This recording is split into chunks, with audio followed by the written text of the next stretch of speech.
Ito pa, isa pang nakita namin, mga bossing, sa social media, ito. Yan. Ay, hindi pa ito, hindi ito. Sorry, mamaya na yan. Mamaya na yan. Ito, this, Ketopasyo. Saan ba yun? Ito, Ketopasyo. No? Tingnan nyo po, mga kababayan. Pinost daw ni Atty. Topacio. Siya yan yung Yes Yes Show.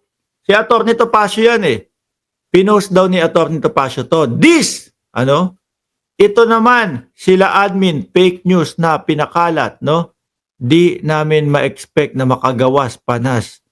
Tatay Diha, ginuto. Naku, kaya pala parang mali daw sa proseso. Kasi ang pinupunto ko dito, mga kababayan, ayun na naman, parang Maharlika style. Biruin mo, no?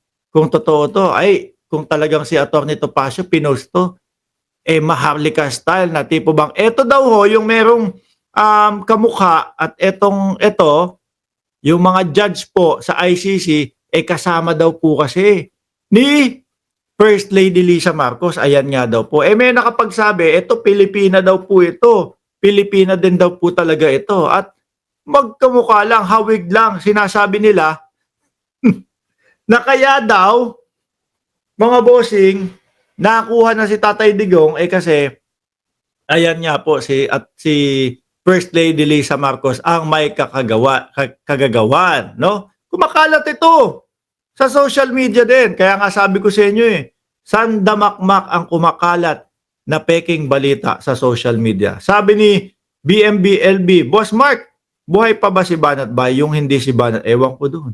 Nahuli ko nakita umiiyak Putang hindi yun. So ngayon, meron ditong post, mga kababayan.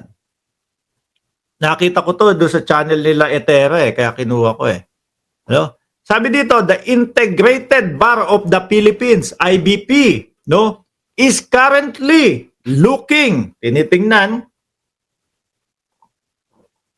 at a complaint filed against Attorney Ferdinand Topacio in reference to the fake image he is spreading on his social media account X. We find his action as undisputably scandalous that is discredit the legal profession. Naku po kung totoo man ho yan, mga kababayan, malaking impact ho yan kay Atty. Topacio. Bakit ho?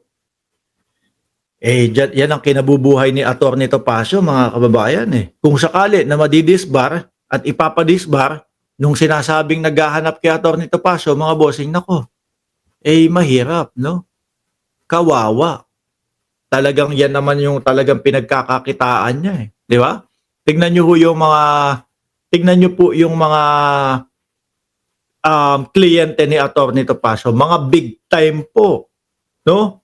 Tebes. Yan, di ba?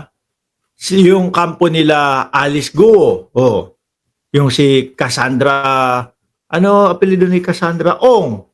Yan, mga big time po, no? Alam ko nandiyan din siya sa legal ni Buloyski. Mga big time mga kababayan. Ang napansin ko lang yung pagkakapare-pareho nito, bukod po sa mga big time po lahat, pare-parehas pong umiska po. No? Pare-parehas pong mga patakas. Hindi ko lang alam, hindi ako sigurado, ayokong magsalita na kung sino ang sa kanila, nag-a-advise ng ganun. No? Pero yan nakita ko lang yung alignment ng mga kliyente ni Atty. Topacio, si Buloyski, nagtago. Si Cassandra Leong, tago din yun, di ba? Lumabas ng bansa. Lumabas ng bansa ba si Leong? Si Guo, lumabas ng bansa yun. Si Tebes, nasa kamay nga ng otoridad, hindi po ng Pilipinas pa, kumbaga doon sa kung saan siya nahuli, tago din yun. Ewan ko, bakit ganun, no? Baka, for sure naman, kasi syempre mga bossing, yan di ba? Idedepensa mo sila eh. Bilang isang attorney Topacio, idedepensa nila. Idedepensa niya yung mga kliyente niya.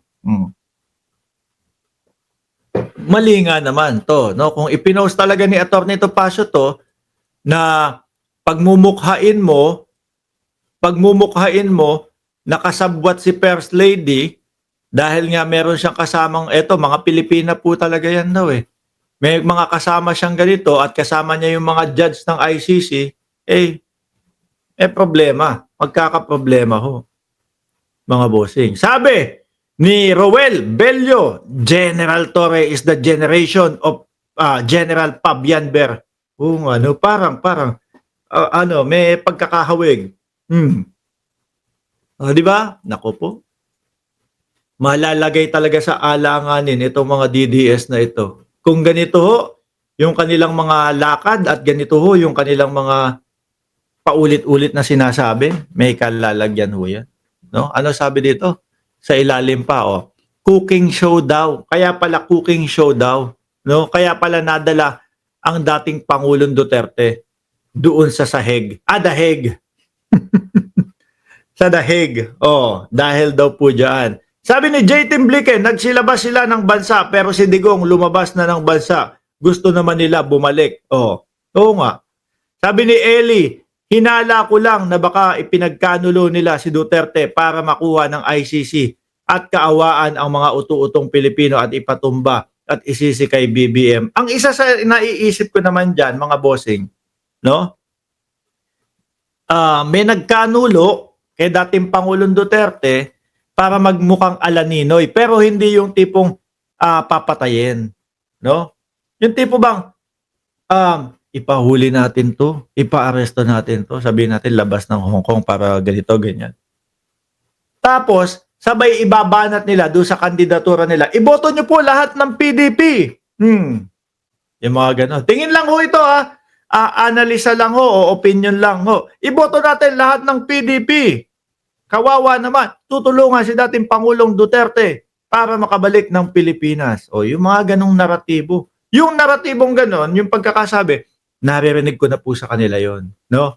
Pero yung sinasabi ho natin na baka ginawa nila, pinalabas nila para magmukhang kawawa, kumbaga, wala naman pong kasiguraduhan yun. Ako lang po ang nakapag-isip masyadong yung utak ko eh. Masyadong madaming iniisip po pag ganyan, kaya umaabot sa punto. Minsan mali, minsan tama ho, mga kababayan. Sabi ni Marcelo Rosete, Mark, dyan malakas kumita si Topacio, no? Pagdepensa sa mga kriminal. Kasi alam niya na maraming pera ang tao na ito. Pwedeng magbayad ng mahal. Yan talaga ang gawain ni Topacio. Okay, sana kung mga nananalo. Pero kung hindi ho mga nananalo, syempre, lilipat ka sa iba. Pupunta ka doon sa iba. Di ba, nangangati talaga yung ilong ko dito. Hindi ko ako nangungulangot, nangangati yung ilong ko sa labas. Kapag ka nagkasunod-sunod yung olats ni Attorney Topacio, baka sa susunod hindi na siya yung piliin. Kagaya niyan, Leong, pasok sa Oblo. Tebes, pasok sa Oblo. Cassandra Leong, pasok sa Oblo. Si Buloyski, pasok din sa Oblo. Lahat ho, mga kababayan. Di ba? Lahat to. Paano na lang?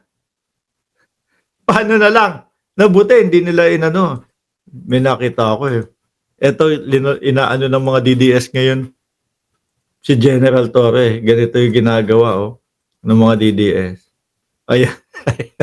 Ayan. Bad trip po kasi sila kay General Torre. Kaya binabalasubaso nila. Ganyan ginagawa nila. Anyway,